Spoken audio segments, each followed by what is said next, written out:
आचार्य महाराज 1984 में जबलपुर मड़िया जी में विराजमान थे और लोगों में इस बात की चर्चा हुई कि खींचने वाले एक से एक आचार्य महाराज के चित्रों को निकालते हैं और वह सबके घर रखे रहते हैं। जब मोबाइल तो था नहीं तो उस समय चित्र निकाल के कैमरे से और घर रख लेते। तो इस सूचना को सब जगह कराया जाए कि जिनके पास जो भी आचार्य महाराज के चित्र हैं वह हम तक लाए जाएं।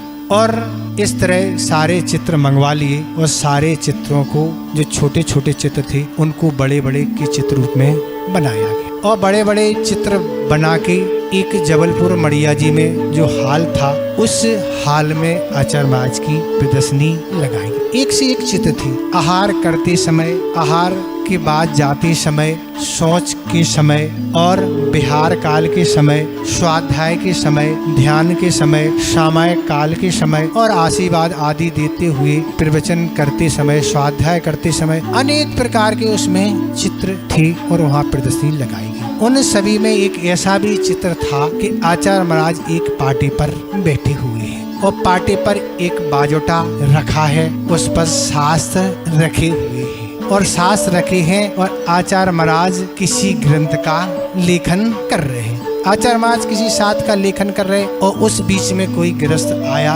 और उनके बाजूट पर चावल बादाम आदि द्रव्य को चढ़ा गया। वहाँ से बंदर ने देखा और बंदर आया और उसको क्या कर रहा है, ग्रहण कर रहा है। चावल बादाम आदि जो रखे हैं उनको ग्रहण कर रहा है। आचार्य महाराज अपने लेखन में मस्त हैं और वो खाने में मस्त है। आचार्य महाराज कौन आ रहा है, किसने द्रव्य चढ़ाई, कौन खाने वाला है, क्या कहाँ हो रहा है ये पता नहीं, वे तो अपने लेखन में मस्त हैं। इस तरह के भी पोज आचार्य महाराज के देखने मिली। इस तरह की स्थिरता उनके अंदर है। मैंने स्वयं देखा जहाँ वह बैठते थे ऐसे सैकड़ों लोग आके बैठते जाते। जब पूरा हाल आदि भर जाता देखते हाँ भरे, एक हाथ उठाया, पूरा हाल खाली, अपने काम में लग गए। हम लोग भी जाते थे, कई बार हमें जाना पड़ता था प्रायश्चित आदि लेने, हम बैठे थे वो देखते ही नहीं थे, तब हमें बोलना पड़ता आचार्य महाराज हाँ भी बात में, क्योंकि सिद्धांत ग्रंथ जब पढ़ते थे तब वो प्रायश्चित नहीं देते थे, कभी कोई काम है तो बात में।